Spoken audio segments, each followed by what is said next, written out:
শফিকুল হক মিলনের কাছ থেকে জন্য আপনাদের কাছ থেকে খুব বেশি প্রত্যেকটা ফ্যামিলি থেকে সম্পূর্ণ ধানের শীষে ভোট চাই, ভিক্ষা চাচ্ছি আপনাদের কাছে। আপনারা দিতে রাজি আছেন?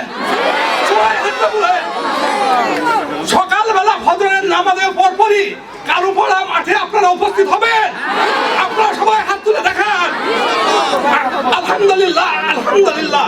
আরো অনেক কথা বলার ছিল, কিন্তু সময়ের স্বল্পতার জন্য আমি বলতে পারলাম না। এই জন্য আমি আপনাদের কাছে ক্ষমা প্রার্থী। উপস্থিত আমাদের এই সম্মানিত প্রধান অতিথির দৃষ্টি আকর্ষণ করে বলতে চাচ্ছি যে আমাদের গ্রামের মহিলা একনিষ্ঠ কর্মী, তারা ধানের শীষ ছাড়া অন্য কিছুই বুঝে না। তাদের একটা প্রাণের দাবি ছিল যে আপনি কালুপাড়াতে একবার আপনার পদধূলি দেন। আপনি আমাদের ডাকে সাড়া দিয়ে এখানে উপস্থিত হতে হয়েছেন। এই জন্য আপনাকে আমরা কালুপাড়া গ্রামের পক্ষ থেকে আপনাকে কৃতজ্ঞতা এবং ধন্যবাদ জানিয়ে আমি আমার সংক্ষিপ্ত বক্তব্য শেষ করছি। আসসালামু আলাইকুম।